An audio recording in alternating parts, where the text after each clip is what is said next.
I'm not going to say a single word about the Tennessee Titans record against the Indianapolis Colts because I was a punter, and there's no reason for me to talk about that. With that being said, we did not punt much against the Tennessee Titans, so you probably have no clue who I am to begin. Look, I'm unstoppable. Forget your defense, nothing but an obstacle. Run it back, switch it up, call it audible. Serving up them Hail Marys till the game over with the showstopper. So hot, you gotta blow on it. I said I'll huff and I'll puff and I'll pass to my left while I'm looking to my right. Hit them right in the chest. It be looking like magic. Better give me the throne. I ain't talking about Patrick, but I rep my home. I'm never at the end of my zone. I'm bad to the bone. Eating up these pig skins like they chicharrones, and you a douche cabron. Mira, mira at the mirror on the wall. I'm the greatest of them all. They gon' put me in the hall. Your name is only written in a bathroom stall. Quit your stalling and make a play. My drive too long, pop the clutch, I don't pump the brakes. I know what it takes to gain the muscle, get rugged. These butterfingers be fumbling, squash the scrimmage and rub it in Robitussin. How I give them concussion, they seeing double, they rushing and pass the shovel, the dirt and rubble, I bury them under it. Stay in your huddle and get 10 yards back, never turn your back. I'ma pull your flag, I go full contact, out punch, out kick like a shotgun. Hey, welcome back. We are here, and I know that normally we normally have our four, but I want to go ahead and just let you know you are not seeing wrong. That is not Austin. That is our good friend from the Sick Podcast Anvil Show.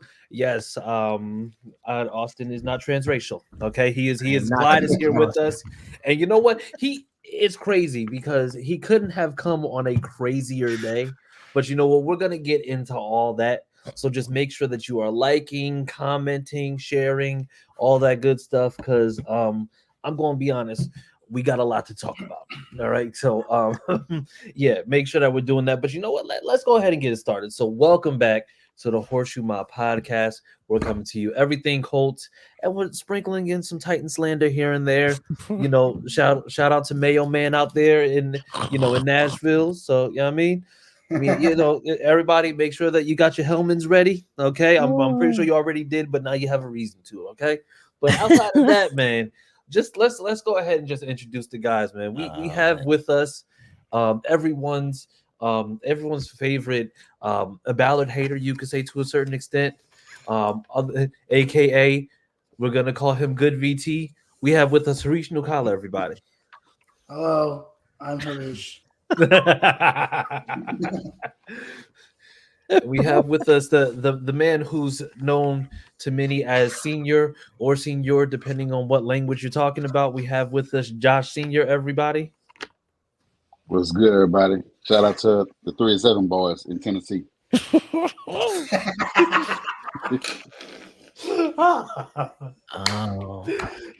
Hey, you know what? We're gonna just go ahead and just get right to our guy. Not even friend of the podcast, but it's just like he's family at this point, right? I mean, a man who you probably have seen somewhere at some airport, somewhere traveling at some point or another. But one of the hosts of the Sick Podcast Anvil Show. Catch them on YouTube. But yeah, we have with us the one, the only Clyde Oliver, everybody.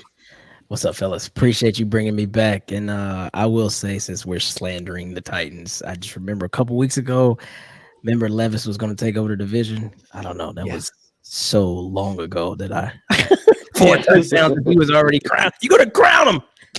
Crown him. You got to crown him. He forgot to put mayo in his coffee. That's been working out. Oh my God, they are who we thought they were. He's definitely who we thought he was. They legitimately went from Levis is gonna come in, we're gonna take over the AFC South, and now they're talking about we're gonna have $100 million in cap space, and we're gonna be picking top 5 in the draft. Just be like, whoa, hey, hold on. Where did this come from? I don't think any of those things are anything to celebrate. Don't forget the more victories of them bragging about Simmons' touchdown after being down 20 points. Simmons' touchdown. Yeah, well, all that touchdown with Simmons cemented is the fact that he's a better receiver than Treylon Burks. Oh, or he eats less cheeseburgers. That first week, and probably the same amount. Bro, that's fact. I mean, I've seen they were making those posts. Oh, Anthony Richardson could never. I'm like, bro, chill the fuck out. Like, okay, he had 4 touchdowns against the Falcons or whatever. Was it the Falcons? Yeah, it was. The Falcons. I mean, it is what it is, right? We'll see how we do against the Falcons. Moral of the story is, I was like, dude played out of his mind. I'll give him that. But as soon as you get a little tape on him, guess what? That's what we said, because you know it's like it's hard to play against somebody that you have no film on, because all you had to go off of was what he did in college. So the Falcons unfortunately had no idea. Then you go against the Steelers, who were playing without their best secondary player in Minkah Fitzpatrick. And then it's just like, oh yeah, that's fine. It's just I've told Titans fans, I was just like, I don't know how long you think the D-Hop is out there somewhere offense is gonna work, but it's not gonna work. Like it's not. And then they gave up Kevin Byard, who he didn't look washed last night, but you know. That's what's crazy, that immediately when they get rid of these stars, they're washed or they get overpaid, or like Derrick Henry, we all been saying, look, the fucking hill is coming. Yeah. No. So he had a game or two early in the year that was decent. And they was like, oh, it's still the king. I was like, bro, this dude is getting 14 carries for 17 yards. Like, it's over with, bro. What does he have on the season? He's got less than 500 on the season. No, he has more than that, but now it's just like he's getting more of that volume. But that whole Derrick Henry gets better in cold weather talk is like, it's wintertime. Is that where they are now? It's wintertime. It's time to run the ball. It's like winter is coming. Like, no, it's not. Not the Night King. Yeah, just like Night King. Like, yeah, the winter is coming. Like, shut up. Shut up. Like, he's sixth in rushing, 670 yards. Yeah. I mean, he's averaging 3.9 yards a carry. Yeah, bro. It's over with, man. Downhill they go. So, but you know what? We've already given them enough time, and honestly, I don't want to give anybody who's at the bottom of the division any more time than they're supposed to have. So you know what? They had their time. They like mayonnaise. Moving on. So in the meantime, people, make sure you're going to www.fanbattlesports.com for all your AFC South needs, primarily for the Colts stuff, because we don't know how those other people in the division, use grammar and spelling and whatnot. I know words and stuff, but make sure you're going to www.fanbattlesports.com for all your Colts needs, whether it be articles, past episodes, whatever it may be. It's all on there, so go check it out. And now we can go ahead and just get into what was happening. So just for transparency, people, we had a show planned. We had a regular show planned, a regular ass show today. And we thought that everything was just going to be cool. And then Shaq Leonard goes and posts, hey, man, thank you for the time. Thank you for everything. And people are just like, oh, the hell is this? And and then it says Maniac out. And then about 15 minutes later, Shaq Leonard's released. So, guys, you know what? I'm gonna ask a question, and you can also give me your reaction. What led to this, and why now? Like right now, because we're in week 11, we're officially in week 11. Why now? Can I start, fellas? Yeah, you can start. Go for it. Yes, I'll be super quick. When you do something like that, you have to say one or two things. A, this guy is toxic, and B, maybe he's not toxic, but we're better off without him. Neither one of those can be said with this shell defense that we play. I get it. He's not the Darius Leonard that has the Zaire current numbers. He's not that guy at the moment. But I'm telling you right now, Alubi and Grant Stewart, and the dude they just picked up, Ronnie Harrison, or whoever the fuck he is, none of them are better than Shaq Leonard on 2 back surgeries, and his shoes are on the wrong feet. He's still better than them. So you don't cut an all-pro, right, and a captain who has the absolute voice of the locker room mid-season. Like, that makes no sense to me. Everybody else that's gotten cut that we could think of, big names for the Colts or got released or whatever, all of these dudes made it to the end of the year. The TYs didn't come back. We fucking released Peyton Manning. How dare you do that? Right, released him in March. But Like, all of these March. dudes made it to the end of the season, and you cut Shaq. So to me, I'm like, this is toxicity. It seems like my voice is louder than yours move because I'm defensive coordinator. Seems like Gus Bradley really didn't get down with the Shaquille vibe, and he let it be known. But I tell you what, I said this to start the show before you fellas got on. It was just me and Chris talking. To save face, the Colts can go 5-12. We can lose out. They better bring Gus Bradley ass back, because if you cut, I'm gonna call him a Hall of Famer. If you cut an All-Pro, and basically you then fire the defensive coordinator, you're saying that guy was expendable, and that's horse shit. So yeah, it's on the HorseShoe Mob. That is horse shit. My bad. So that's fine. That's fine. I'm completely okay with that. Like this is a good moment for transparency, because this is a move that nobody saw coming. Nobody. Yeah. I think the second piece to this is you got to think about, and I heard some of the comments. He had the little interview.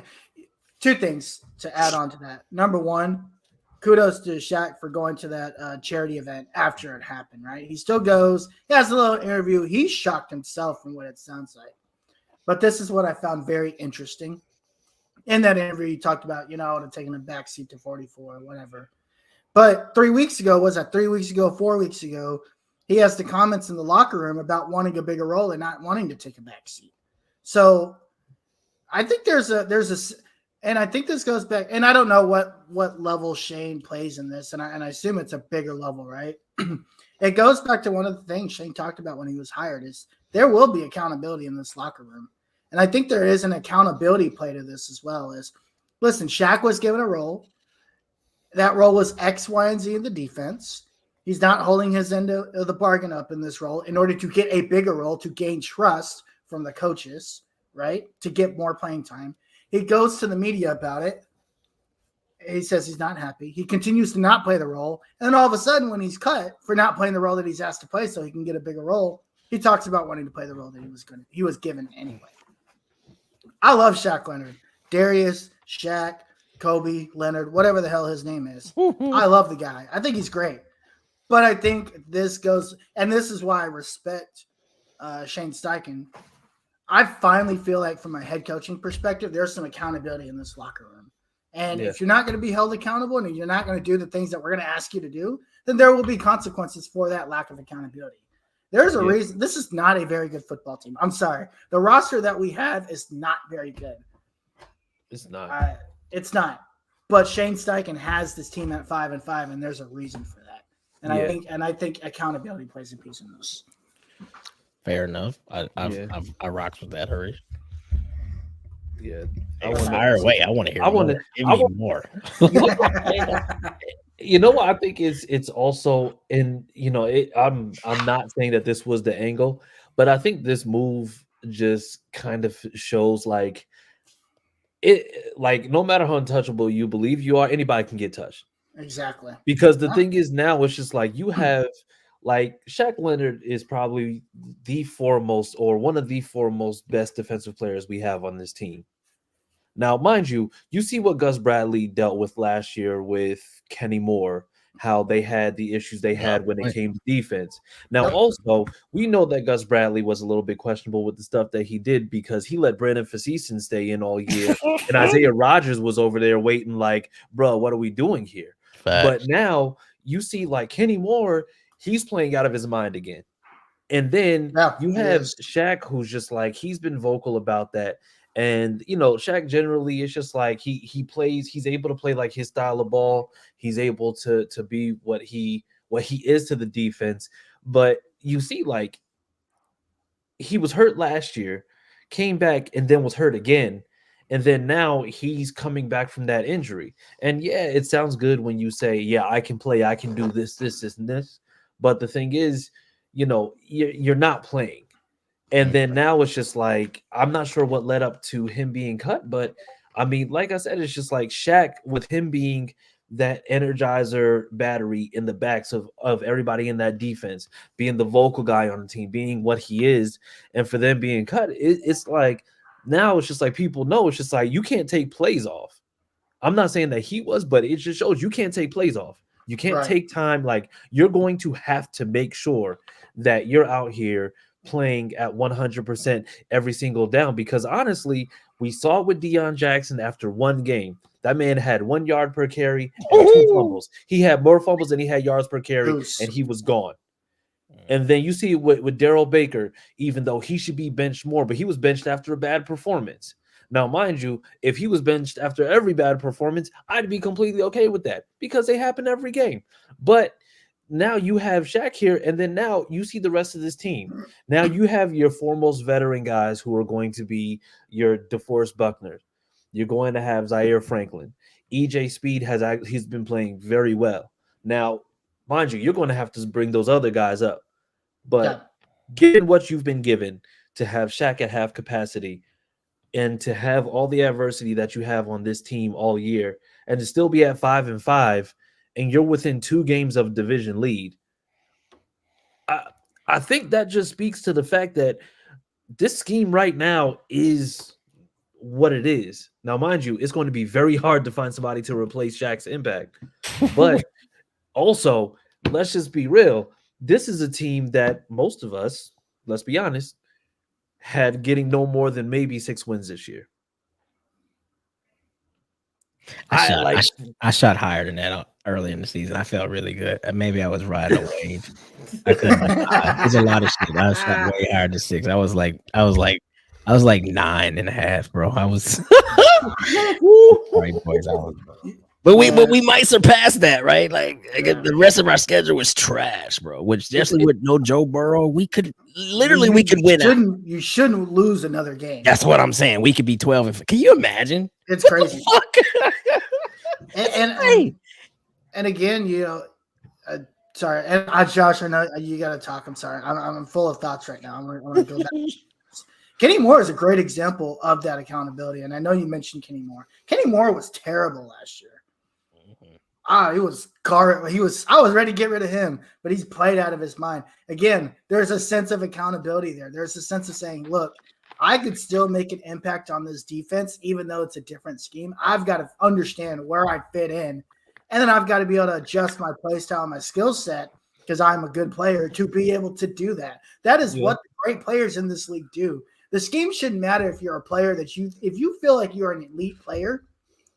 In the hindsight of things, the scheme shouldn't matter, right? Schemes are for players that are role players. That's why you have role players. That's why you have depth players. That's what scheme players are for. But you're top of the top. The guys are going to get paid the best at their position, right? You were supposed to be an elite player, and you should have the versatility to adjust to the scheme that you're playing in. Even when Shaq played on the field, whether he was injured or not this year, he looked lost a lot of the time. It's almost like he didn't understand the playbook, right? So while you're out, what are you doing to help yourself make sure you're ready so that when you do get those opportunities to get into the game, you don't look like a squirrel hunting a nut, because that's what he looked like half the time. He was just kind of I remember seeing a few plays where he was just like not at the right position. Sometimes he's like looking around, like, what are you doing? Like, what is this guy doing? It has nothing.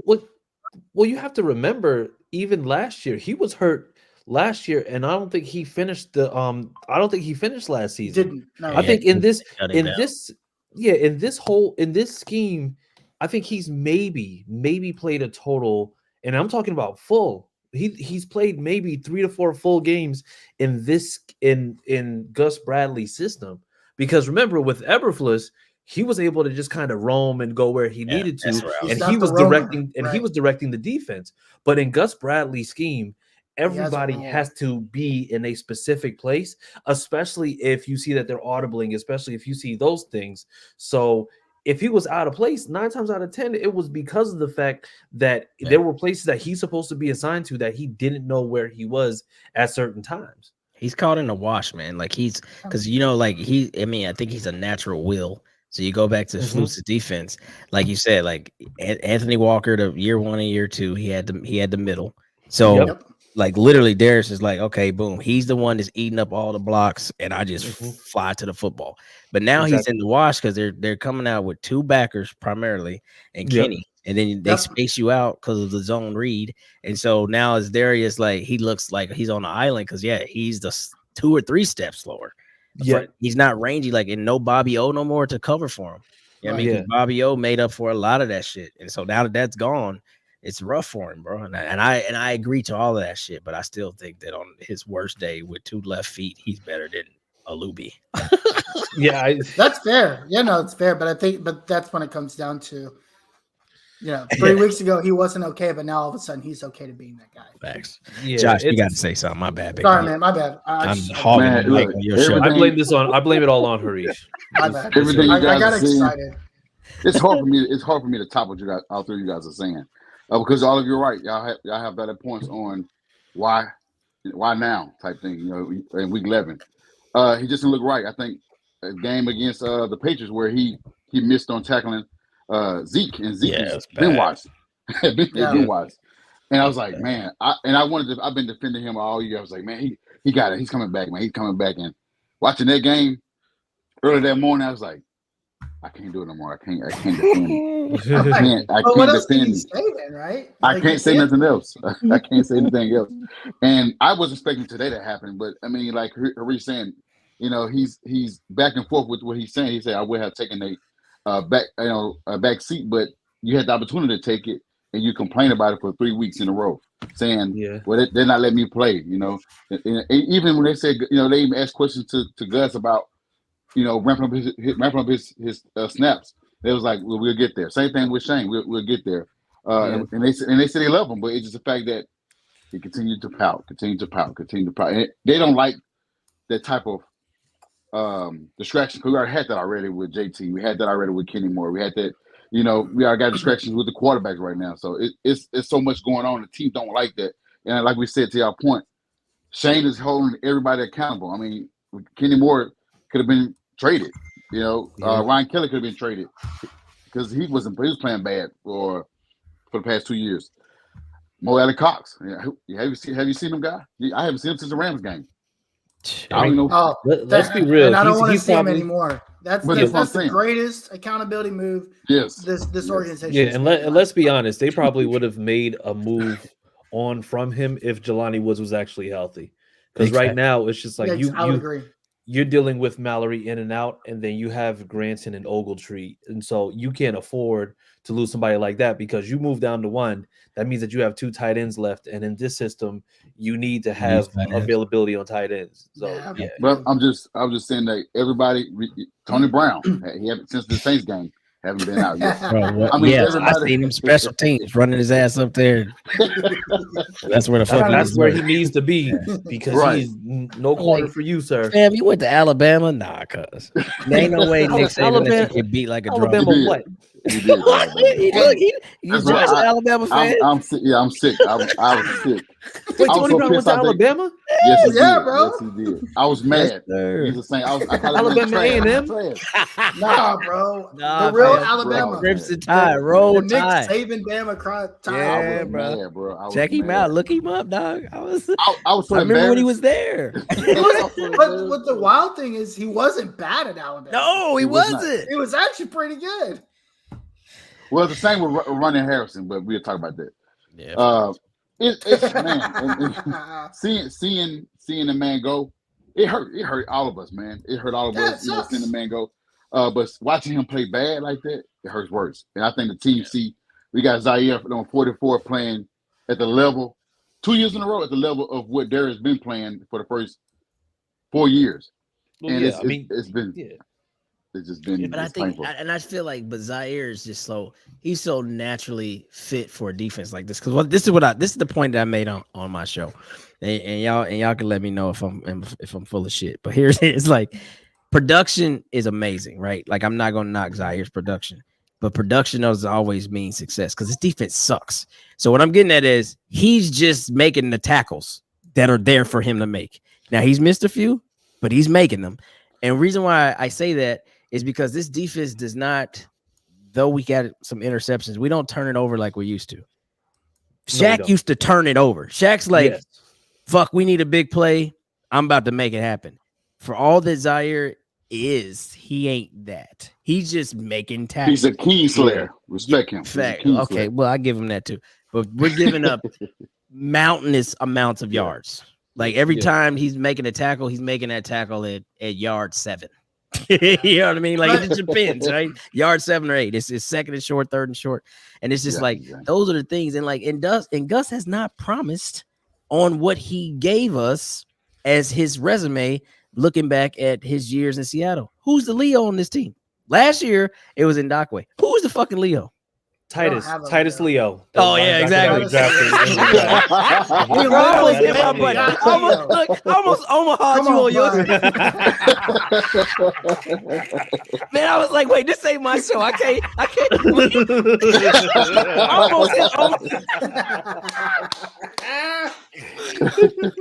That's my boy Chris. Boy, I was like, shit, that ain't my show. Let me not. Listen, you know it's real when you forget where you're at that time. Oh, that's great. Like when you forget completely, you're just like, oh no, Titus Leo. You gotta press it anyway. You gotta press it anyway, man. You gotta press it anyway, baby. Yeah, press it. There you go.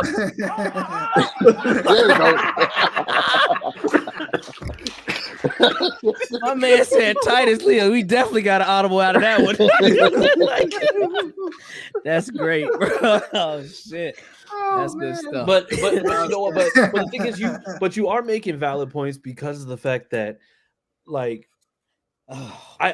there really is an issue with people or coaches that have been doing that did things years and years ago, and them kind of still being able to use that success that they had back then to justify what they're doing now. Like Gus Bradley, for me personally, I feel like he's kind of overstayed his welcome, and only for the simple fact that his crowning achievement was the Legion of Boom.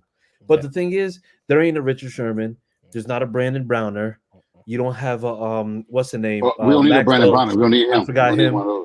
Like you don't have Cam Chandler. You don't have Cam Chancellor. Yeah. You don't have Earl Thomas. You don't have Bobby Wagner. You don't have KJ Wright. So the thing is, all these people that they had, Earl you don't Thomas, have those same people walking through the door. They were 6'3" too. Yeah, like for me, like Gus Bradley's defense for what it's supposed to be has superbly underachieved. And not only that, but also, can we go back to the point that I made before where he went and had Brandon Facison playing over Isaiah Rodgers? Like this. It was a big gamble, no pun intended. It's yo. That's hey. Wait, I just caught up to that one. Like I was slow to the race. I was like, oh, I see what he did. I like it. Yeah, I was slow to the race. I was like, big gamble. Oh, yeah. Respectfully, by Josh, the way, not too soon. Not too soon. Not too soon. We could use Isaiah right now. Holy shit. Yeah. But you know, but the thing is, it's once again, it's his crowning achievement. It's like, what have you done for me lately? And I mean, this defense hasn't really looked good. And you know, it kind of begs the question, how much longer can you sustain with this? Because even if the offense is doing okay, like what is the defense doing to kind of catch up? Because individual achievements are great, but I mean, this defense, for the plays that they've been able to make in some of these games, they're not good. Like this secondary is only better because of the fact that we played against Bryce Young, I think, prior to playing against the Patriots, and both of those teams have 3 wins collectively. So if we're talking about what's going on with those teams, then I mean, we have to talk about the fact that it's just like this defense is a defense of underachievers. So check this out, man. This is what's funny to me, right? When you think about the whole scenario, you think about how we break down what we're supposed to be doing out there. Like, I don't understand why Gus, he'll tell you in your face, we don't blitz, right? And then we'll get down, or we seemingly can't get any pressure with just traditional front 7. And then we blitz for like 3 drives in a row. Yeah. Off the field. Off the field. And then all of a sudden we don't blitz again. I'm like, what the? I'm like, so this is what angers me about him. You can tell that he is a person that is very prideful. Like, this is my way. So even though I'm getting success doing what I don't do, I won't then convert and do that because that makes me look like I don't stand on my word. Like he's that type of coach. Yeah. And I feel like that's the stupidest thing you could be. Cause I'm like, bro, you've heated up many a quarterback when we needed to get off the field and get the ball back. So just stick with that. Why not? That's why EJ Speed is so damn good because he's a freak of nature. And when you send him on pressures, he's everywhere. But don't do that. Instead, just give them 16 third downs because you want to play 9 yards off the ball on 3rd and 4. So the interesting thing that I was curious about, and I'm trying to find the stats, and I'll look for them here in a second. I'm very curious to see how many plays this defense has played versus the amount of plays that the offense has been on the field.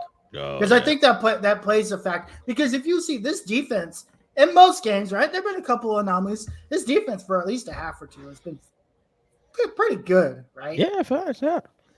Facts. Once you get past the point where the offense isn't producing anymore because Gardner Minshew doesn't know how to hit a target from anything, right? You can go to game one, Harish. Like, think about they kept us in that game as long as they could. We just couldn't run the ball. We couldn't do shit against the Jags. At some point, the defense is going to be on the field for way too much. They should get tired. So I think that's also a factor in this. Yeah, big time. I think there's a scheme part to it. I'm not defending Gus Bradley, but regardless of whatever defense you play, if you're playing 75 plays a game and your offense is only on the field for 30 or 40, you're going to be tired. That's a lot of plays. We're not. Yeah. We are not as deep as we were 3 years ago. But the problem is with this team, when you're talking about depth, the depth wasn't a talent-based depth. The depth was just in case somebody ended up being injured and just having somebody that just needed to be out there. Like we've had this issue for years where and this is another thing that probably irritates my soul the most. Whenever we go and we have depth signings, we get depth signings before we get signings for needs. Mind you, we've been talking about this all season, right? Where we've been talking about the linebacker core. We said EJ Speed needs to come in and start. Okay, cool. Fantastic. We said Zaire's going to start. Cool. But we also we didn't talk about the fact that Shaq wasn't coming back immediately, and we didn't know who was going to be playing in the linebacker spot. But then we're signing linebackers that were going to be good for depth. Depth is fantastic. Who's starting? Facts. And mind you, that happened with the cornerback core as well. Because we said, oh yeah, you're talking about you're going to sign somebody. Mind you, we signed Chris Lamons off the Chiefs practice squad as a depth signing in a secondary that had just lost Stephen Gilmore, and we said sign a veteran, sign somebody who would be able to start day one opposite Kenny Moore until you can go ahead and get Juju transitioned, see what you get from Jalen Jones maybe. This way we didn't have to dip into Tony Brown. And here we are dipping into Tony Brown because we got Chris Lamons. Why? Because of depth. This is why Chris Ballard should be fired. Dark roast, no flavor. You literally just made my point of why this guy should be fired. But the thing is, I've been saying this. The thing is, why is our fan base always saying, "Oh yeah, we need good players," but then we applaud him when he has depth signings? Because our fan base, our fan base is just a bunch of cool cats and kids, Casuals. Here's my thing with the fan base, and y'all gonna call me crazy, but fuck it. It's not my fucking money. I don't give a shit. Do I want you to be buddy out in the Rams and forfeit the future? Absolutely not. But quit talking about these draft picks that we've seen for so many seasons, and we got it doesn't work. It doesn't work. I'm just saying. Listen, if the philosophy doesn't work, change the damn philosophy. And Chris Ballard refuses to do that. He just spits media crap. He tells you every year what he's going to do. All these casual fans get their hopes up, right? And then when March 1st comes around and they don't sign anybody, they start and have a complaint storm. Chris Ballard's been terrible for about 3 years. But see, the dude cannot build a team from nothing. I could give this guy if I gave this guy a lineup of players and put him in a prison lineup, right? And say, hey man, I need you to pick the best out of these 5 people. Chris Ballard couldn't do it. He's going to pick the skinny guy that looks like a stick. The guy couldn't do it, man. The guy cannot build a team. because the thing is, Chris Ballard is. I rocks with Chris Ballard. No, the crazy thing about it is he is somebody who is openly against potentially taking risks on players, even if it's the slightest. Like you have to be a Boy Scout in order for Chris Ballard to even look your way. And the thing is, and let's just be honest. Let's just say we weren't looking for a quarterback, right? And we have that number 4 pick in the draft. And then, mind you, let's look at this past draft with who was there. He would have just had faces on a board. He would have said, okay, you have Jalen Carter available, you have Emmanuel Forbes, you have him, and the first thing he's going to say was, who has the most community service? Come on, fam. Because that's who he is as a person. Come on, man. He's going to say, oh man, be like yo, this is like because wait a minute, the community. Because let's just be real. Let's just be real. How many hours did he put in? The whole situation with Jalen Carter that happened, I get it. Like I understand, and the thing is, that's the reason why he fell. Ever since then, he's been the Boy Scout that Ballard would want him to be, and he's probably the most impactful player. Going to end up probably getting Defensive Rookie of the Year. And the thing is, this is a player that you know for a fact, if we had our quarterback, Chris Ballard would have looked at him and said, you know what? I like pass rush, but I will not get Jalen Carter. And let's just be honest. He would trade down. He would trade down. He would. Okay. He would. Go ahead, Clyde.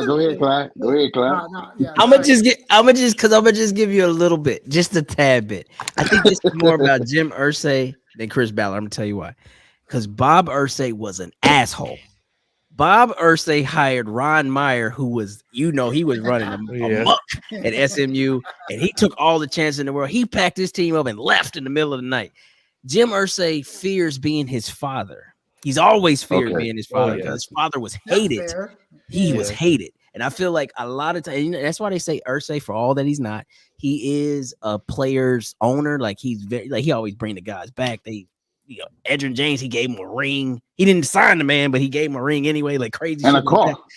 But Bob Irsay wasn't about that shit. We come to win games or we don't. So what I'm getting at is I feel like he always aligned us. Look at Bill Polian, bro. Like Bill Polian was the atypical GM for years. Yeah. He just ain't no flavor to him. He just, hey, I'm reading the stats, I'm reading the metrics, we draft our guy. Chris Ballard, in a lot of ways, is that. He tried to go on the limb there with old young goofball. You know what I mean? What was his name? Who was before Ballard? Ron Grigson. He tried that. Because Grigson was inexperienced, didn't really know shit. He tried that. He spent a lot of money. He bought the wrong shit. So now he went back to his safe zone. Like, because you got to go back to what his coaches. Think about who Irsay has hired. Tad Marcher Broda. You know what I mean? Like, he's always hired safe dude. Even Jim Moore before playoffs was a pretty safe dude. Tony Dungy, you know what I'm saying? Like, this is Irsay.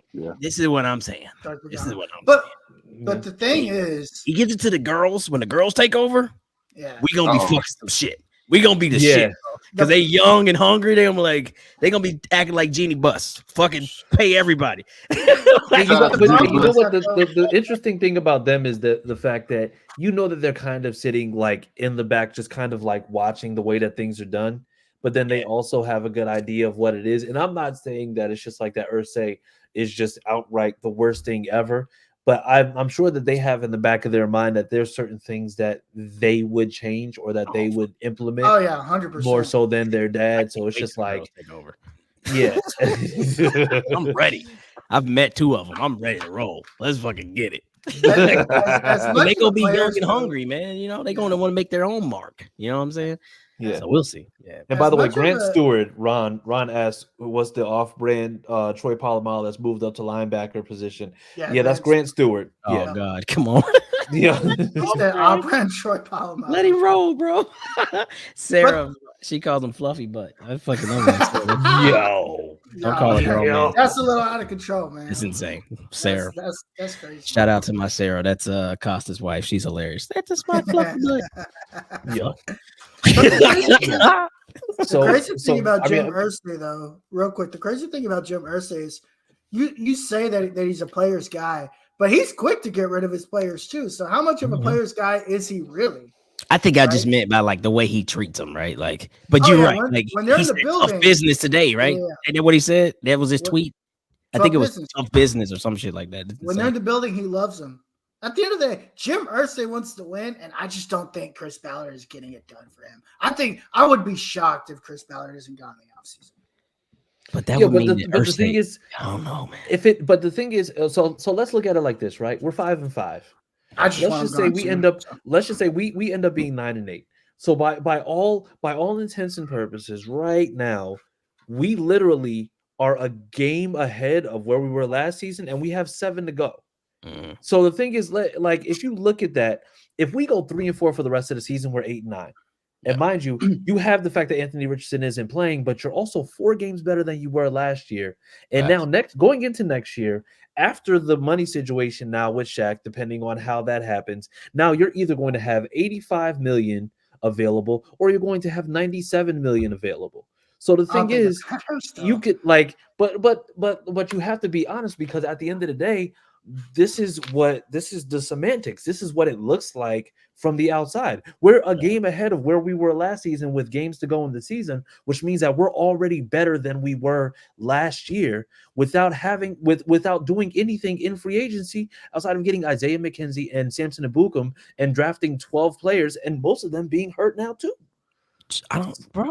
But the problem is, even having that much money, though, Chris Ballard's not going to do anything with that money. He never does. But the thing is, we know that. He's going to pay off some team to get some 6th or 7th round picks because he wants like 8 of them. It doesn't matter. This is who he is as a GM, and I know it's funny, and I'm trying to be funny along with it, but it's the truth. This guy literally bought 4 years by saying 5 words. And those 5 words were, my time does not start until I drop the quarterback. That was like 10 words. But he literally told us in our face. This dude is stealing money from the organization. He's been doing it for years. And he's stealing years from the organization. Because you know what? His time just now started because he finally drafted his quarterback. He's already been here for 6 years. And I get that. And I get that. But the thing is, now it's just like you like. And I know that he stalled forever by not drafting a quarterback. And that's the craziest part about it, because you know that you see it and you're just like, you slippery bastard. I see what you did. Yeah, however, he's smart. Like Anthony Richardson. So question for the panel. Being fair, there's really only one draft that I can recall after Luck in which you can make that play. But actually you can't. I'm lying. You can't. It's like 2 or 3. Because what I'm getting at is like Quentin Nelson was an 18. Luck was still there. That was the Josh Allen draft, correct? Yes. So what other quarterback could you there's a starter now that could have been a Colt after the Luck fallout? I'm not hold on. I'm not saying I gotta Omaha you for that. There's only going to be so many elite quarterbacks that right? True that. But if you're talking about guys that you could put people around, if you are a good team builder, because that's your job as a GM, your job's not to be a glorified scout. If you could be a good team builder, you could be able to put pieces around. Even like look at what Miami did with Tua. All they did was when he got a kill. They're 8-2. Look at what. Jesus Christ. Look at what's happening in Detroit. Detroit is 8-2 in just 2 years with Jared Goff as their quarterback. Jared Goff is their quarterback. It doesn't look, you can put whoever you want. Your job as the GM is to build a team, right? And as much as Ballard talks about it not ever being about one person, it always seems like when 1 or 2 people fall apart, the team falls apart. This team is not falling apart because we actually have a good coach. His problem before was he had a potato head at head coach, and he also couldn't build a team at the same time. And I think Ballard is at fault for most of this. You can't go 6 years in this division being as bad as the division has been and not win it once. You just can't with some of the rosters that he's put together. It's also so the thing is if we look at teams that have been successful or teams that are successful, like look at the Eagles, for example, right? And I mean, Howie Roseman, fantastic. But the Amazing thing is, GM. it's like every single season, it's a combination of free agency, the draft, and then just like possibly just going and maybe like having a few guys that just are like role players. Chris Ballard is solely reliant on the draft. Free agency, damn near non-existent, and that's the problem because, mind you, we lost Paris Campbell, and I mean, mind you, it's just like he'd been injured a lot, but he just had this past season. Okay, cool. But then you're trying to sell us a bill of goods where you're trying to say that Isaiah McKenzie, who's done literally nothing in Buffalo or wherever he was, is supposed to be the guy to replace him, and now this guy's barely seeing the field. And I mean, honestly, like Samson Ebukam, I get it. Fantastic, because Yannick Ngakoue, he was a great pass rusher, terrible in run defense. Now it's just like with Ebukam, you got a little bit more. But the thing is, Chris Ballard, and he absolutely refuses to even dip into free agency, which I understand because it gets expensive. But at the same time, you mean to tell me that you're not going to get one guy to address a secondary that's been needing to be addressed ever since you got here continuously? Like there's been issue after issue after issue. Now all of a sudden you're going into this next draft, you get rid of Shaq Leonard. Now you're going to add linebacker to the need of also getting cornerback, to need of also getting DN, because for somebody who constantly wants to make sure that we have pass rush, frequently needs to draft a pass rusher. I think he drafted one or two or three, right? He drafted 2 in one draft, and we're still needing pass rushers. He's been here for 6 years. We still need pass rushers and DBs. I just want to say real quick, John Lynch is winning football games with the last pick in the entire damn draft. Yeah, I just want to put that out there. Don't do that. That's nasty. But he's Mr. Irrelevant is relevant now. He made him. Because he put together a team to say, look, I could get the last pick in the draft and I can still win football games. Yeah. He's getting to the NFC Championship game every year. And the quarterback has been nothing but a rotating door for him. This is facts. I mean, you gotta call a spade a spade. You're absolutely right, Rich. And one thing that and I have been on both sides of the fence. I've liked Chris Ballard. I've had my disdain with him, but he's consistent to what he says, right? And I think that's where the problem sometimes lies, because he gets knocked as the GM as not making shit happen. But I'm gonna go back to Irsay.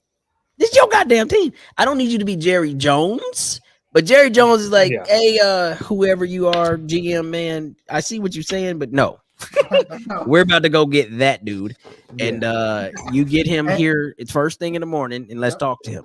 Like, I need Jim Irsay to be a little bit more Irsay. Like, act like it's your team. They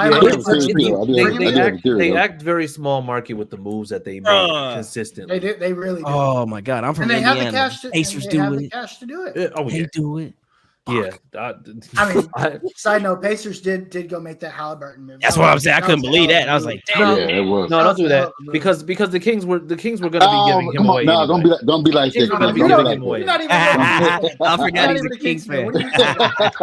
No, he's not. He disowned them. You got De'Aaron Fox, man. You can't have them both. That didn't even make sense. What do you mean? What do you mean? You can't start two 6'5" point guards, man. That's a recipe for disaster, bro.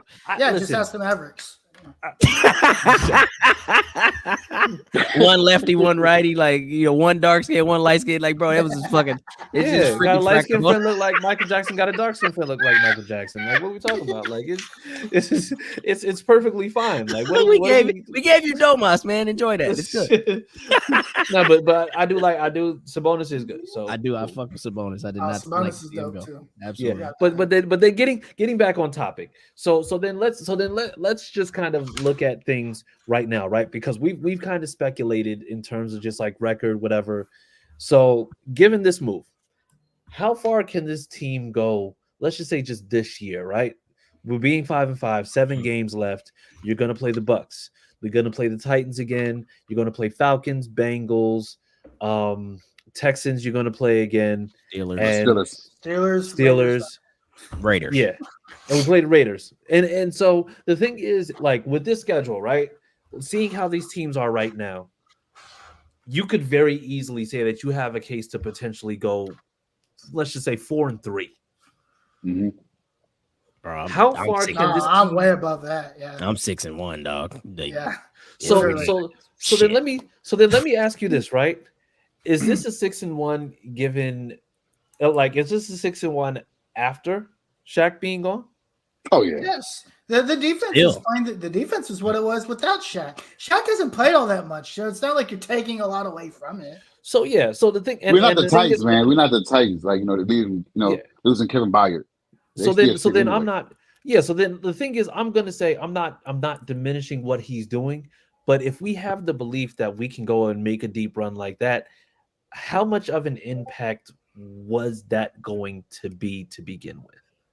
Or him being there going to be, if we still believe we can go 6-1 after him being gone? See, I don't think that's the way I would phrase that. So a lot of so that's saying that we're okay without him. See, but I know what you're doing right there, Chris. I like it. You got talent. I gotta poke the bear. I like I poke the bear. I like you holding the conversation. A lot of that to me, a lot of the 6-1 to me depended on like the play of the other teams and what this offense was going to do. You're right. Yeah. Shaq, I mean, for all that he was not that this year. I will give him that. But I think that this defense has found a way in all of its failure to still give us opportunities. We have not really been blown out of a game. Even the Jacksonville game that looked sloppy the second time around, like there a play or two this way or that way. The Rams game, we got just flat out smashed in the first half. We had a chance to win down the last drive, and then Shane threw 3 straight passes. Didn't understand that. Let's not go there. But anywho, sticking on task, like now no Joe Burrow, right? Yeah. So when I say 6-1, like who do y'all think I'm actually giving a 1 to? No, Steelers. Not even. I know we haven't beat them in forever. Texans, yeah, because of Stroud the way he's playing. Stroud, you know what I mean? We just always split with them. So exactly. So I think that's where I have the 1 because I really feel like he's learned a lot since we played him in week 2, and he's going to dice this defense up. He might have 5-10. He might have 5-10 and 4 tutties on. They may rest him though. He may get rested. I mean, they're gonna have to win, bro. Like I know they got a off schedule here's too. The thing. But they're gonna have to win. If the Texans beat the Jaguars this weekend, I think the Texans who are going to win the division because who's standing in their way. You're right about that. You're right. Who's standing in their way, right? So I'm looking at their schedule. Sheesh. Yeah, their schedule's getting soft too. They got Jaguars tough. Broncos suck. Jets suck. Wait a minute. Broncos have won. Broncos win. 4 in a row. I don't believe that. Hogwash. They suck.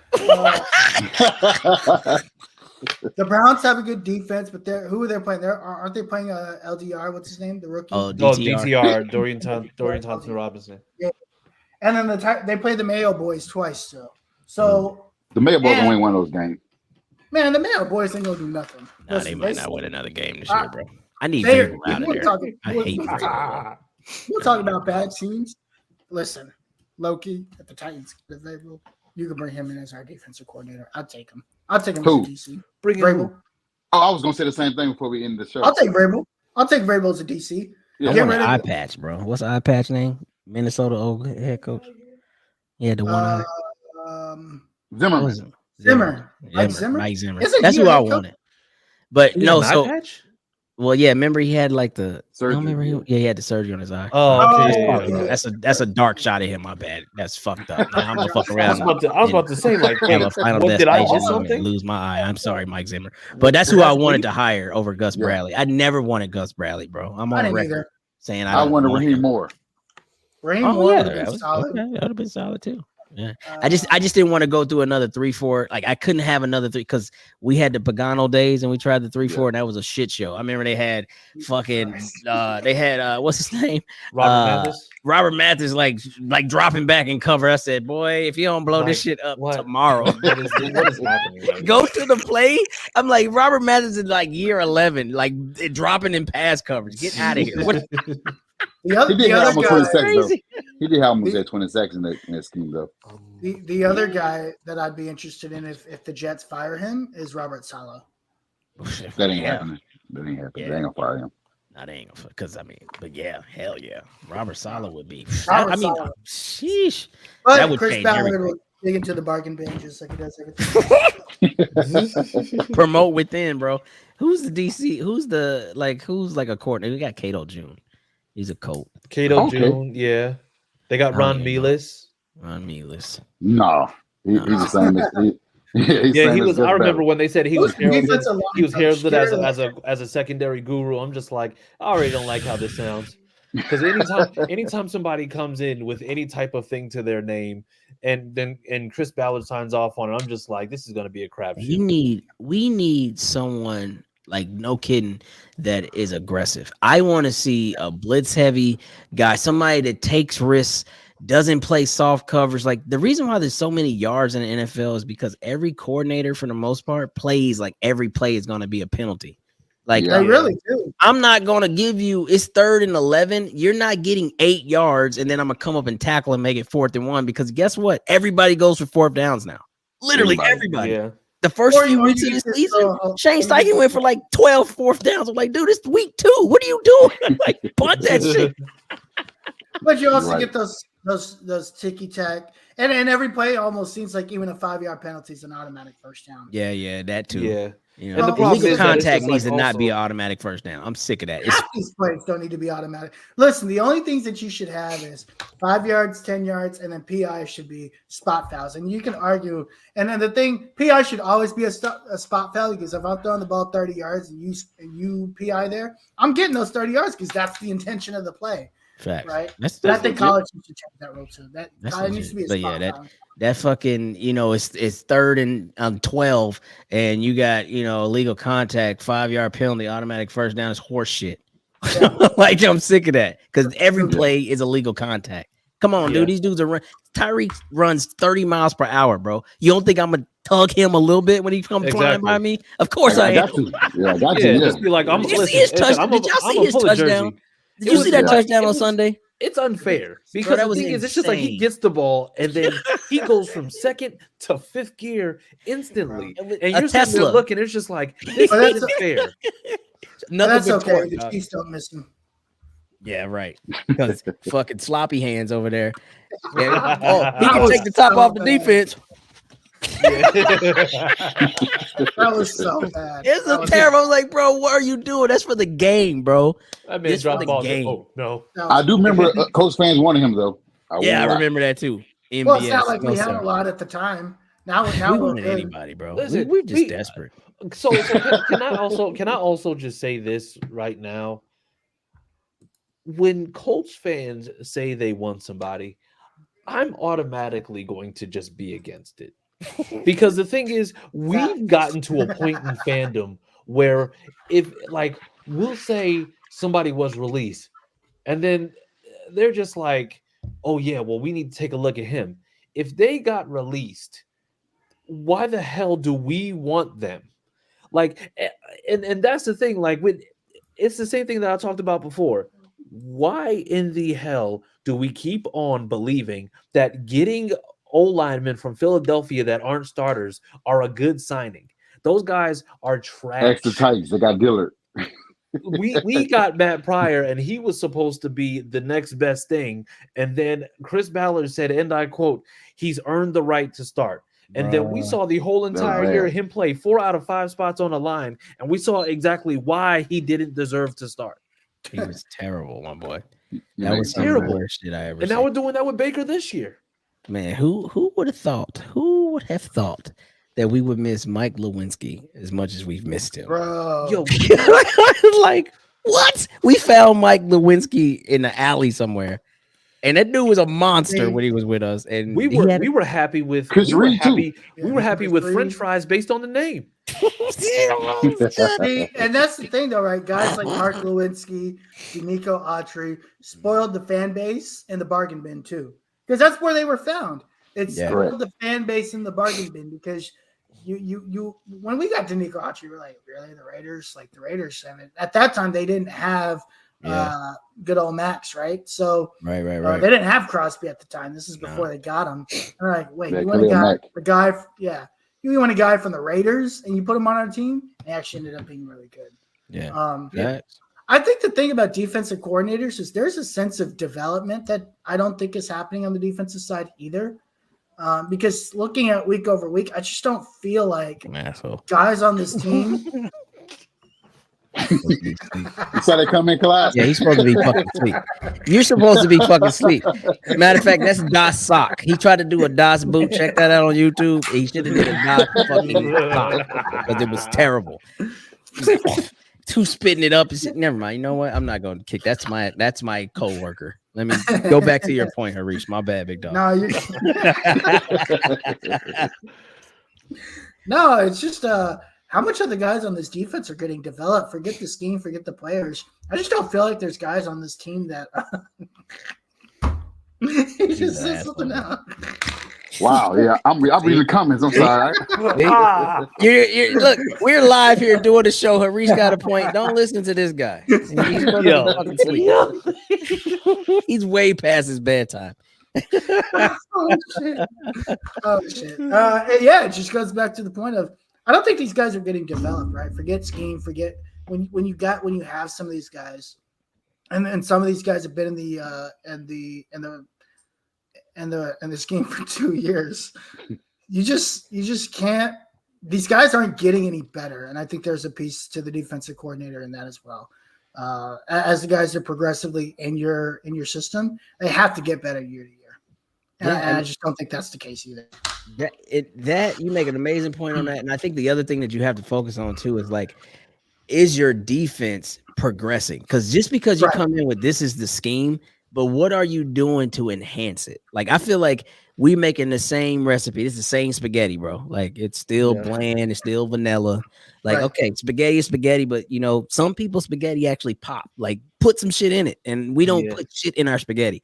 And I feel like we've done that with Eberflus, and now we're doing that with Gus Bradley. Like, we did it with Chuck Pagano. Straight 3-4 base.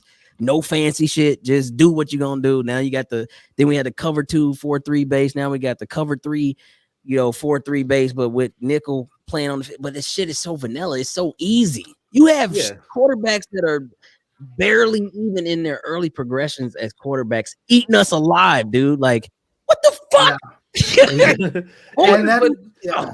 But I think I think that also goes because it's more telling, because doesn't that reflect the way that Chris Ballard is drafting, with just drafting athletes and not drafting guys who can potentially go ahead and be that to a defense, but he's only drafting safe as opposed to drafting a guy who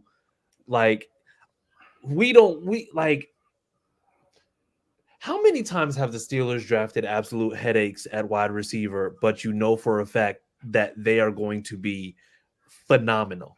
Feels like almost every year. And it's every year. And the thing is, there's teams that have taken risks almost all the time, and then it's panned out. Mind you, for all the risks that Philadelphia takes, it hasn't really backfired on them the way that they would say that. Jalen Carter has been a Boy Scout. And mind you, Jalen Carter is a guy that you know for a fact that Chris Ballard would never take because of the fact that he had something that came up pre-draft. No. And yet, once again, this guy's defensive rookie of the year hasn't been in a lick of trouble. And here we are. And the thing is, it's just like the vanilla defenses that we've had reflect the vanilla drafting that we've done. Yes, these guys are good players. Yes, they have potential to be great. But the thing is, they're safe. Everything that we do is safe because of the fact that they're only going to draft safe. And the thing is, if you continuously draft safe, you're only going to continuously get good and not necessarily great. Kenny Moore is probably the best corner that we've had outside of Gilmore or in this secondary the whole entire time. And he wasn't even a player that was on ours. We just happened to pick him up off the Patriots practice squad. Bargain bin. And it just so happened that he panned out. Yeah. You know what's funny too, bro? Like, you're making a great point, because for a team that's a run first team and we need blocking, we got one hell of a blocker on the side of Michael Pittman. You know who also should be a coach?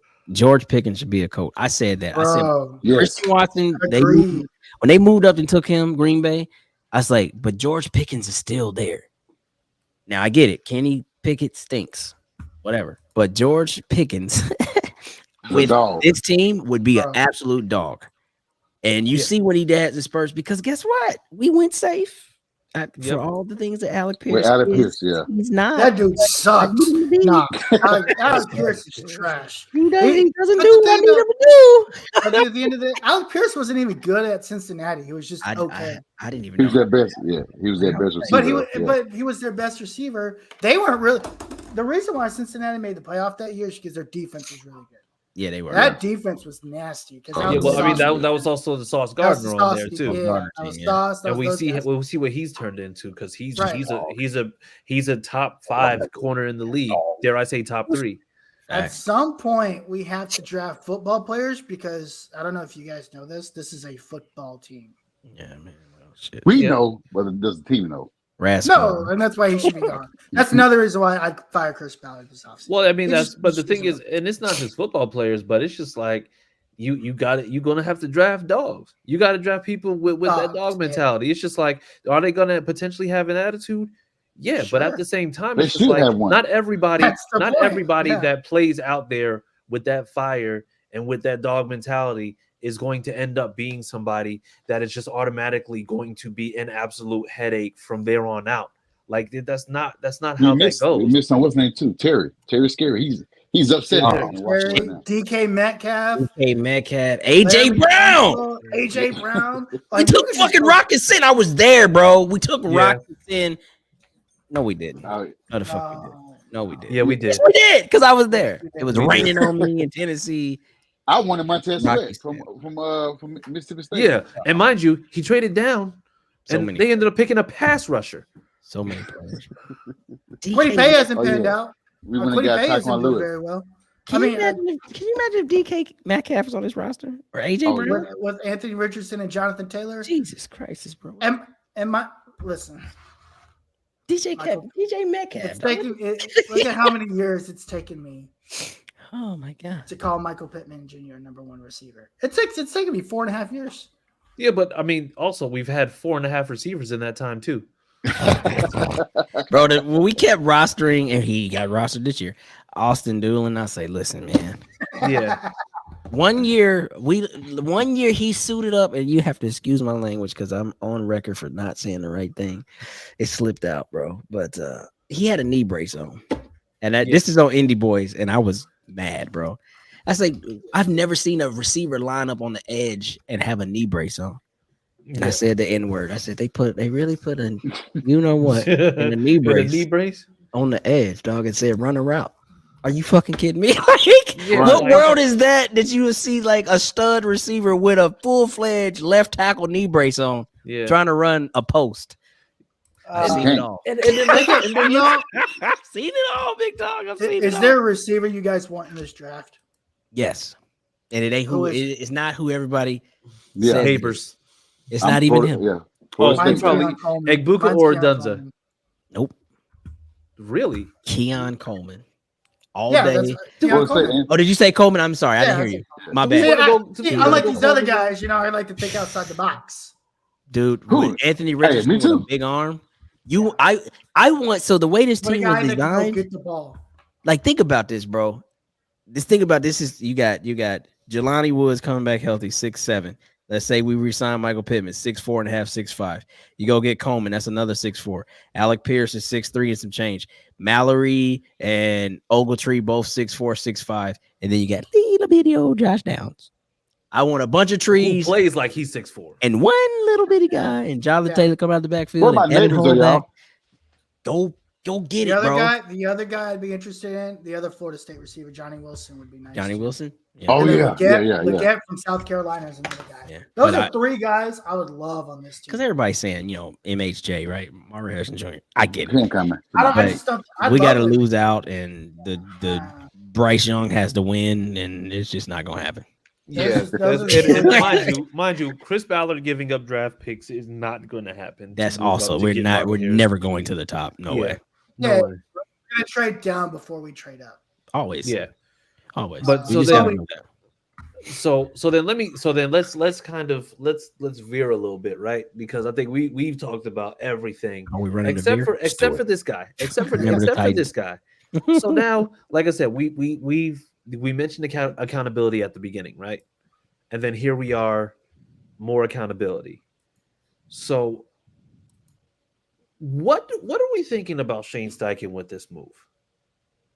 I love it. Just solely Shane Steichen, because the thing is also Shane Steichen, even though Chris Ballard, general manager, Shane Steichen has not veered away from holding players accountable on both sides of the ball because it's been offense and defense. Yeah. So it's like, what do we feel about him after this particular move? Seeing this, and Clyde, I see your face. I see your face. I feel good about it. I feel good about it. I need you. Go ahead. Because I want to be. I am the wild hair here. I don't think this is a Shane Steichen move. Really? Oh, okay. I mean, I get it. He's the head coach, and sure, he's gonna have a final say. He's gonna nod his head, do whatever. I don't feel like there was enough. This was Gus Bradley versus Shaq. That was very clear. Oh yeah, I can see that. And I believe that Shane put his stock in Gus a few weeks ago after Tony Brown got beat like a drum, and he was like, "Hey, this is the guy that I trust to get this thing right." Now, again, I don't think Gus Bradley's gonna come to him like, "Yo, cut this guy," but I feel like he was like, Gus Bradley's like, "Look, man, this dude don't fit," and that became a thing, and then that probably went upstairs to Chris Ballard and Irsay and everybody else, and a brand new 1-year coach ain't gonna take their all pro away. This is a Gus Bradley. I'm running the defense. This is the way I needed to work. Shaq clearly lost 2 or 3 steps. I need you to sign off on this. That's how I think that went. Yeah. But I think that goes back to why I like Shane Steichen, though, right? Because it goes back to having trust in his coordinators. Look, and I've said this many a times on this show, being the head coach of a team is like being the manager of a team, right? If I was a manager and I hired Josh, you, and Chris to be my team leads, and you guys are managing the teams out there, I expect you to come to me and let me know, hey, X, Y, and Z is not working out, so that I can make a decision or go to who I need to go to make a decision and say, yep, we got to put this guy in a performance plan or we've got to get rid of him, right? It's the same concept. There's nothing different. The only thing that is different, it's a different industry. Shane is the manager of this team. Yes. He trusts Gus, and he trusts his offensive coordinator, who I can't think of his name right now, to make the decisions on Jim Bob Cooter. Oh, Jim Bob. That's right. We don't talk a lot about Jim Bob. Bob Cooter. Bob Cooter. Yeah, so he trusts Jim Bob, and he trusts. See, that's the guy that flies under the radar, man. We don't talk about You're right about that. Yeah, right about that. Yeah. So he trusts Jim Bob, and he trusts Gus to evaluate their respective sides of the balls, because they're the goal is that they should be the expert in that spot, right? And then he expects them to come to him and say, look, we've done this, I've tried this, it's not working. Yeah. And you got to take in management, you say a lot of, take the people away from the role and say, this is the role that we need, and take the people away from it, right? That's right. I don't need a Shaq Leonard. I need a guy that does X, right? And whoever that ends up being, awesome. And if that guy doesn't fit, then we need to go find the guy that does fit, because at the end of the day, if we're not winning, we are held accountable, not the guy right there. And I think that's what he's done, and I love that. Goes back to accountability, and it just makes me like him even more, because he's going to have a final say at the end of the day, and he trusts the word of Gus, even though it's a Gus call. He trusts the word of Gus because he said it and he showed it, and that's why this move was made. This is entrusting of Gus and knowing the team. And I think you just have to, and to support that. That's what I said at the beginning of the show. Like, I feel like they would have to, no kidding, despite how this shit rolled out. Like, all right, Gus, you're getting a 3rd year.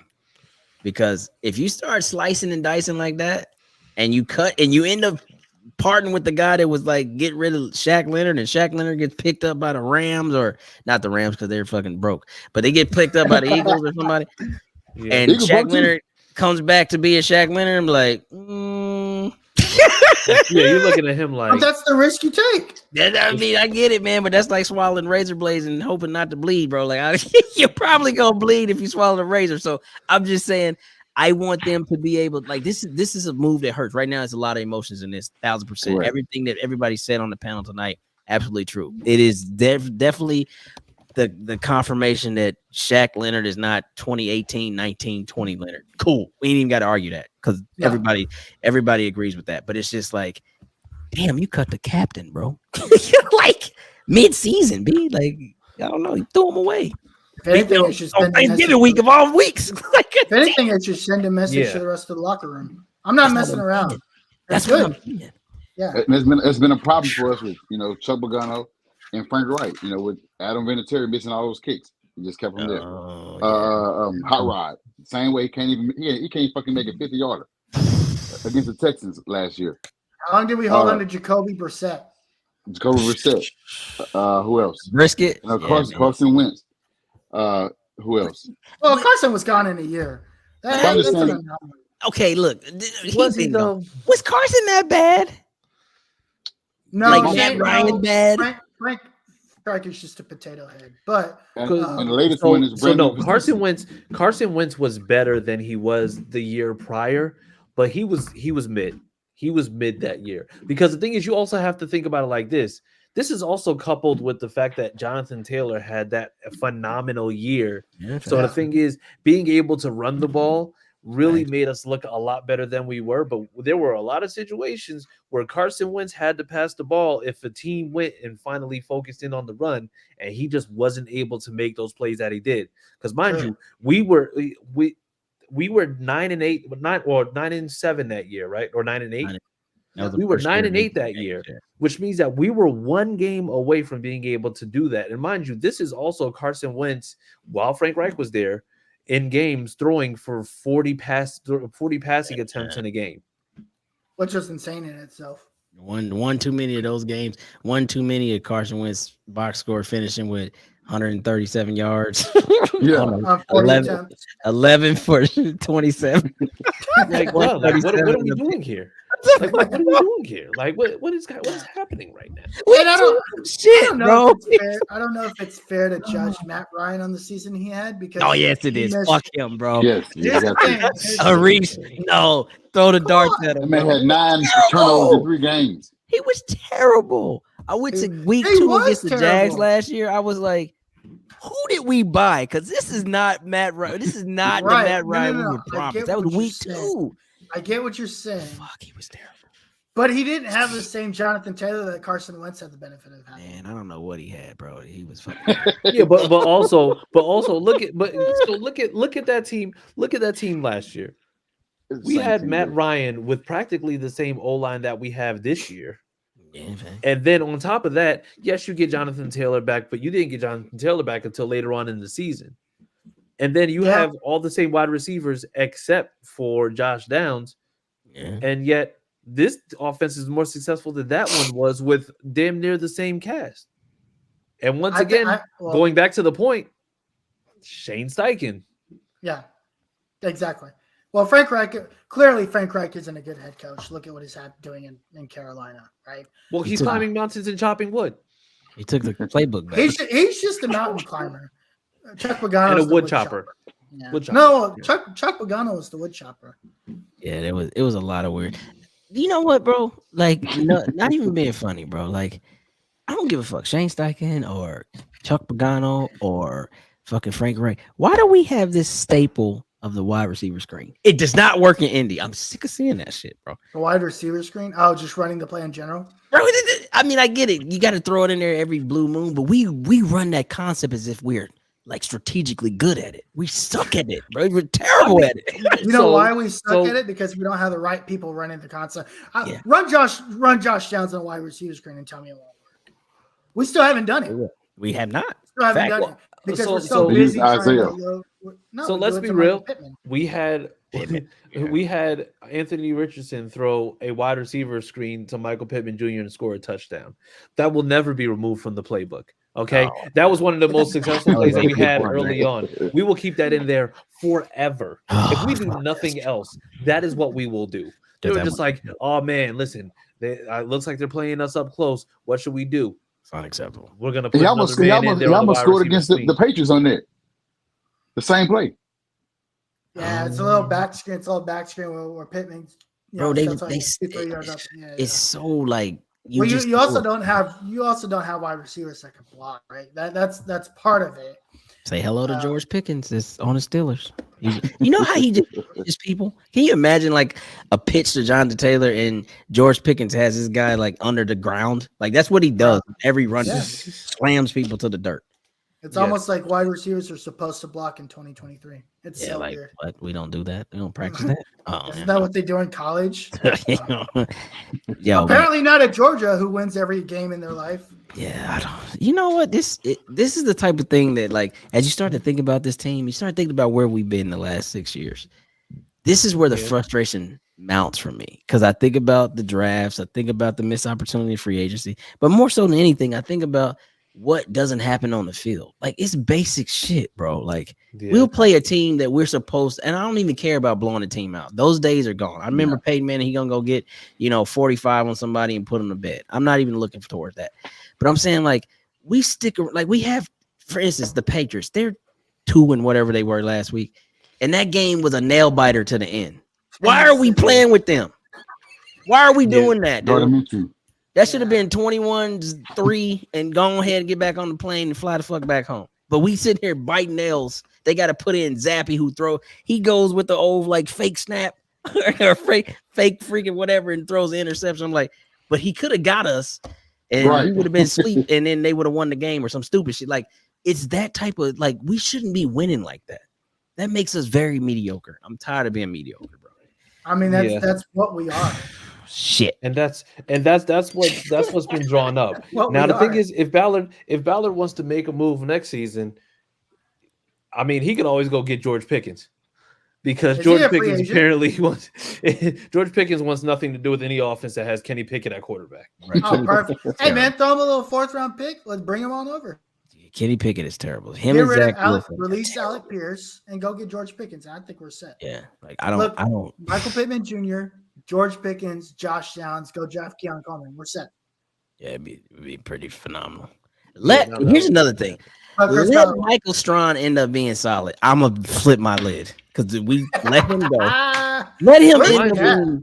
I'm developing him every season since we got him, and then finally released him. Just be like, well, then what the hell was all of it for? You know, but was he really being developed? Because we heard all these great things, and we heard all these great things in practice, but it never translated to the field, or we never saw him on the field. So was because they gave him the same route. Run the shit you ran and Hills Valley wherever you go straight down the field, Mike. Yeah, like give the man a real route, bro. Like, damn, let him. He did get a catch with the Carolina Panthers though for like 29 yards. Yeah. What was the this is the last thing I'll say, because this is what the fuck we do in Indy. What was the guy that we drafted and we got rid of too soon? He ended up going to Buffalo. He's a defensive end and he was great for years. Jerry Hughes. Oh my god. Oh, see what I'm talking about? That was the worst. That's the shit I be talking about, bro. But it also happened with remember the other big bastard, Zach Banner, USC. He was like 6'7". Turned out to be solid. Yeah, but we got rid of way too quick. The lineman we gave up, and he went and won a Super Bowl with the Bucks. A lineman?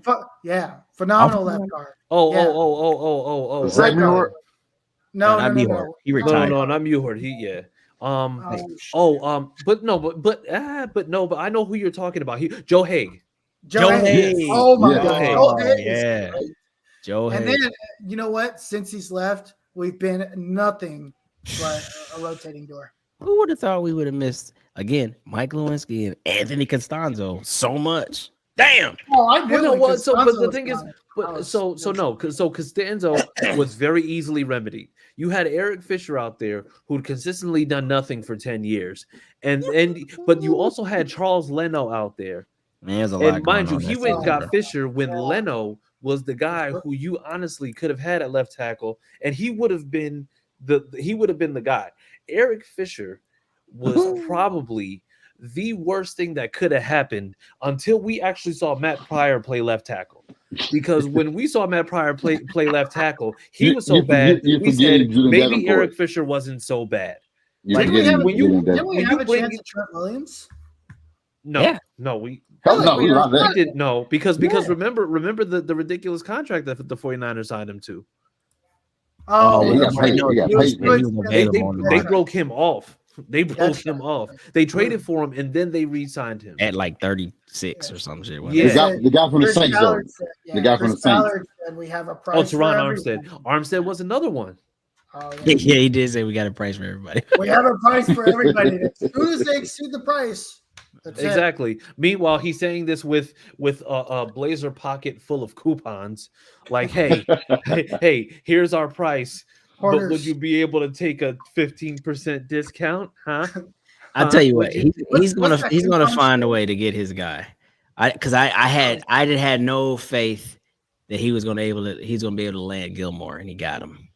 Right. Like, and I get it, get older and all that other shit. But it was like, wow, that was kind of a there's a couple of sprinkles in there, right? Yeah, DeForest Buckner was a great get. And early on, I was like, oh wow, okay, maybe he does take some. But from Buckner all the way to Gilmore. Yeah, there's a huge gap. That's 5 years. He don't really because fuck around. Buckner, Gilmore, and Ngakoue were the only notable signings that were done. But the problem is that you keep on saying that we need to invest in these people, and you're skipping over guys who you can very easily make the investment in because you don't believe that they I'm gonna say did their badge work when they were going for their Eagle Scout.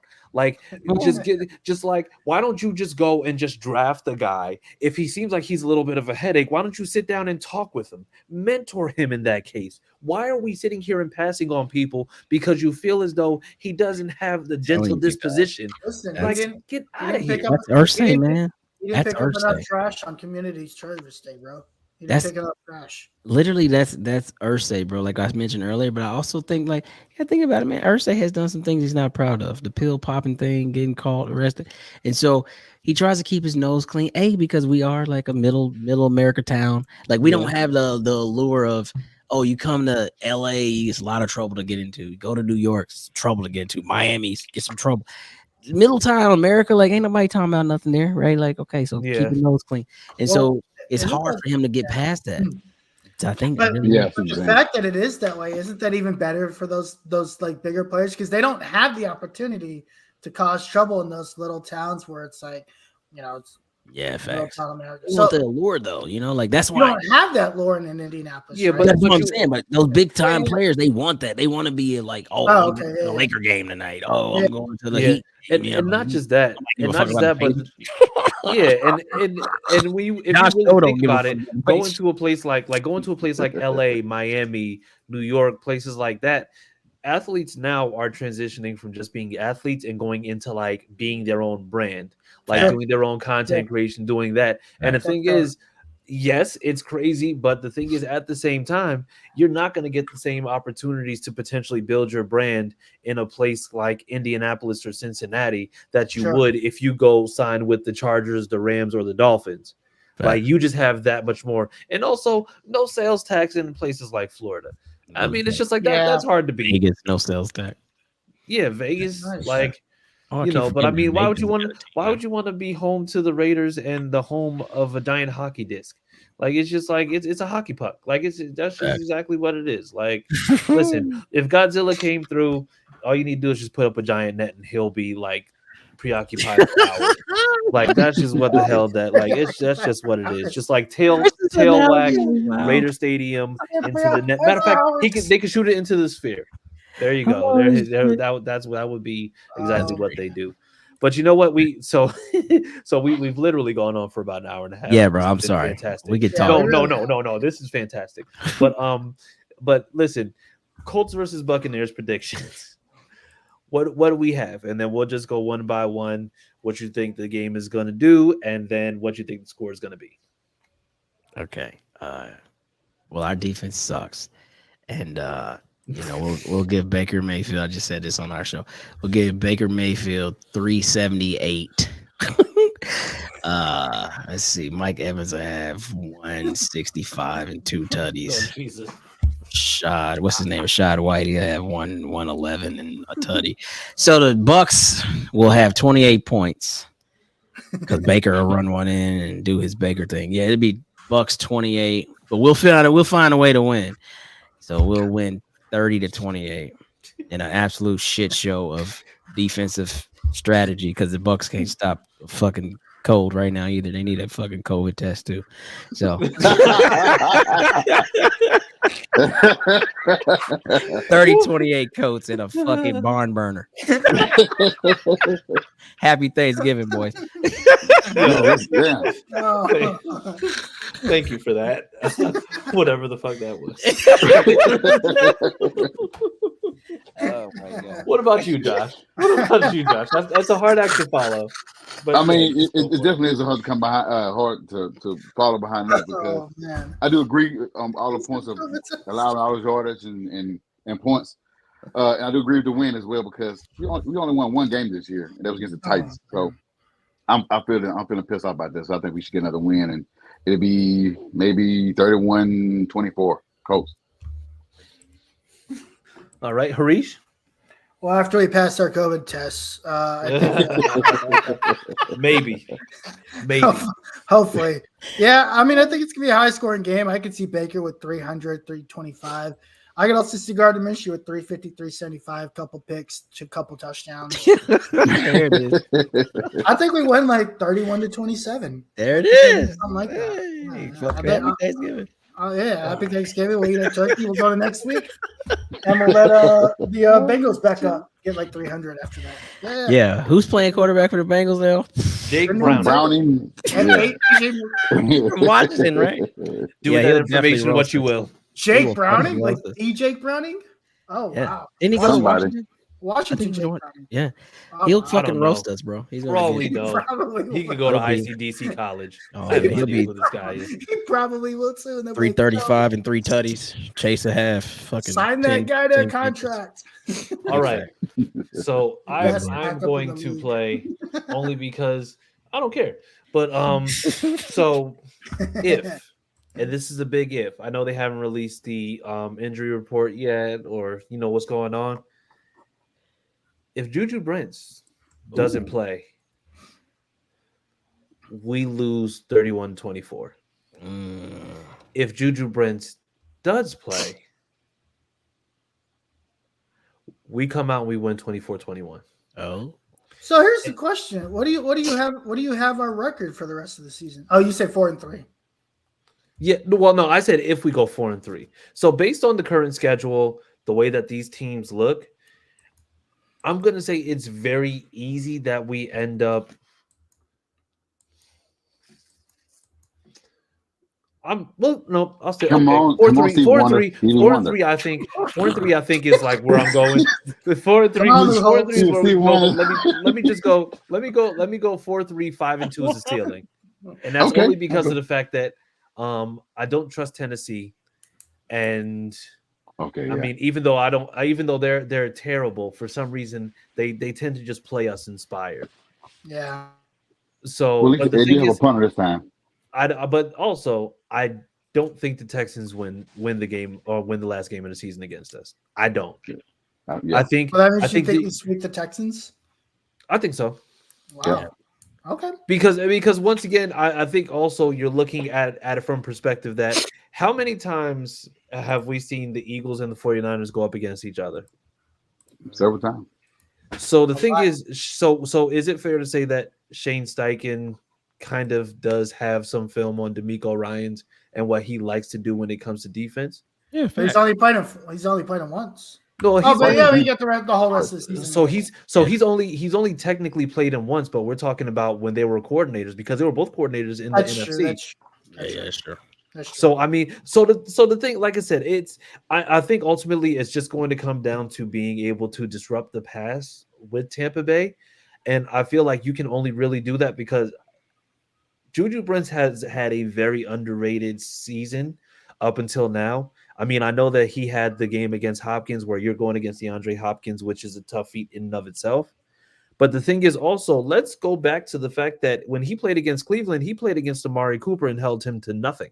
Yeah, facts. Three targets, 0 catches, 0 receptions. And it wasn't until he got hurt and Darrell Baker came in that Amari Cooper looked like Amari Cooper again. Yeah. Facts. Now, once again, Juju Brent stays in, rangy. He's somebody who plays discipline. He could absolutely go in and just tear up house. That's why if Juju does play, he's going to give Baker a very rough day. Okay. All right, that's true. that's straight up. Is he not cleared yet for the weekend? Don't know so. yet because they haven't released the report yet. Has So. he practiced? No. Well, no. He Well, hasn't? so the thing is, they were off last week because of the bye. Right. So the thing is, we won't know if Oh, he it's only practiced, Tuesday. what's going on until tomorrow. Yeah, Okay. that's fair. So once tomorrow hits, Stupid. then we'll know. So What's name been good too though? We gotta give what's name his flowers too though. Well, not flowers, but give him Jalen credit. Jones? Jalen Jones. Oh yeah, he's been all right. That's all. For Yeah. for the 7th round pick he's been pretty good. Yeah. I was not happy that we gave up Rush, especially Yeah. for fucking like I don't know why they wanted to keep Brown. I don't know why they wanted to keep what's the other guy? Oh, what's the other Baker? guy? Not Baker. Flowers. No, yeah, it was Baker then because Flowers was the starter before he blew the Achilles, so it was Yeah. Baker. But anyway, I mean, what Because the fuck do I know? he'd probably save the kitten that week. So Oh God, that's you just guys, what it you is. boys are wild as fuck, bro. I love it. Yeah. I love coming in. I love Yeah. it. This is my second home, bro. I love it. We appreciate it. With that being said, man, listen, we talk, bro. What a we talk. love you coming on here because, like I said, so the thing is, generally they tell me to keep it at an hour, but whenever we have you guys on, it's never an hour, and I'm completely never an hour. okay I'm with sorry, that bro. because at the end of the day, there's two things for certain. We're always gonna have a good time when you guys come on, and Sam loves Jalen Ramsey, so it's just like we never have too much that we have to worry about when it comes to you guys, but it's always a blast. So with that being said, we are going to get out of here. Yes. So Clyde, tell the people where to catch you, whether social media, everywhere that you guys are. Yeah, let the people know. So last time I was here, I was not really like doing my own thing, but since then I have gotten an X, not a Twitter, but an X, and you can find me at Colts Clyde.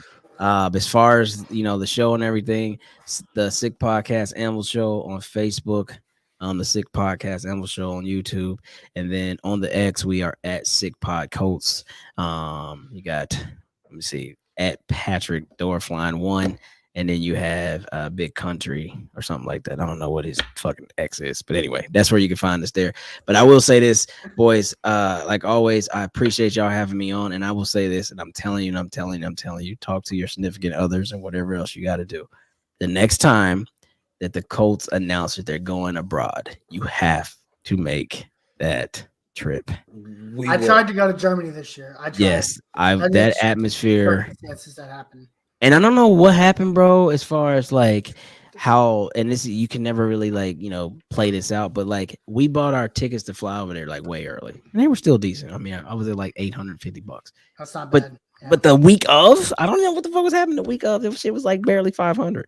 It's crazy. It's insane. Hotels are super cheap. We were able to get the tickets on the German exchange, so we got those at face. We didn't get robbed. We paid good.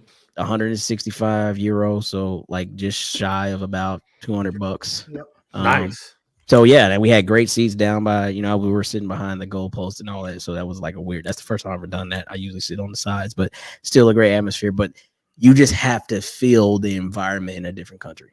It's like football is like they love it in a different way. Like it's weird. It's crazy. Like you got fans from everywhere. You don't know why they're fans. You don't know why they're wearing jerseys. It doesn't matter, but they're just excited to host. So that is my word to the wives. Be there. Yeah.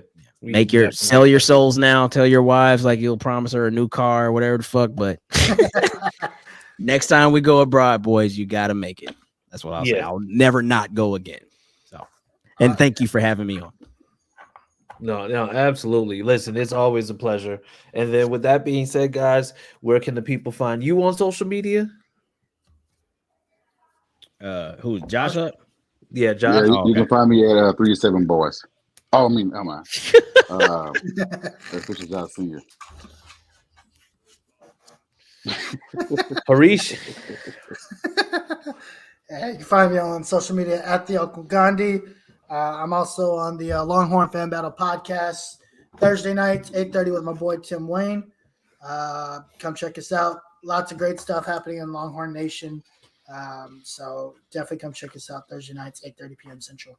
Wait a minute. Are you a Texas fan? Oh shit, Harish. What do you say? Do you live in Texas too? I live in Austin. You live in Austin? Holy shit, I'm down the road, bro. I live in San Antonio. Oh, do you? Yeah, I actually live in Kyle, so I'm like bump down the road from. Yeah, we're gonna have to link up, bro. Catch a Colts game or some shit. Damn sure. But I'm a Wolverine fan, so we'll see you in the big house next year. I know, right? Bring your ass up there. Come get I'm actually thinking about coming up there. So. All right, I go to at least one a year, so maybe I can make that one with you. I'm making a conscious effort to get season tickets next year for the SEC. Oh, wow. So I'll definitely make one. I'm going to try to make my way up there. Before we let him go, is Arch going to start next year? No, if Quinn comes back, Arch will not start. Holy shit! He won't transfer either. Manning family is going to fucking skewer somebody. They've already said skewer yours. Yeah, skewer yours. They've already said that they're okay with him not starting next year. Wow, it's a patient family. Look, people forget Peyton was the anomaly in the family. Everybody is sat for 2 years. These are big facts. Eli sat. Our Cooper had sat. Cooper didn't play. Archie sat. Arch sat. Yeah, yeah. So they're good. They're chilling. All right, they're chilling. You got it, though. I think Malik Murphy transfers if Quinn comes back, but yeah, no. If Quinn comes back, listen. As a Texas fan, I would love for Quinn to come back. I think it's. We don't care, Harish. We don't care about the Texas. That's in this. So. Did they beat Josh this year? Did they beat Josh? Yeah, they did. Yeah, they did. Yes, they did. I don't care. Alabama did? Oh, Alabama got how many? 1 loss, 2 loss? Yeah, just one. We are their only loss. Oh, yeah. Okay. Who beat them, Josh? They'll be back in the final some kind of way. You know how they do. Nick Saban is paying people off right now. Let me chill out. Go ahead, do your thing, Chris. That's a whole different podcast. It's just like enough of this shit. All right, and you can find me at CJ Colts fan on Twitter. I don't call it X. I refuse. But yeah, fuck that college talk. Yeah, you can see Harish on Thursday. Matter of fact, are y'all doing Thanksgiving? Like, We'll probably do a show tomorrow. Okay, they'll do a show tomorrow. So catch them talking about this bullshit tomorrow. But in the meantime, have a great evening, everybody. Have a happy Thanksgiving. Hopefully you enjoy food and time with family. And we will see you next week. And as always, Sam loves Jalen Ramsey, but you knew this already.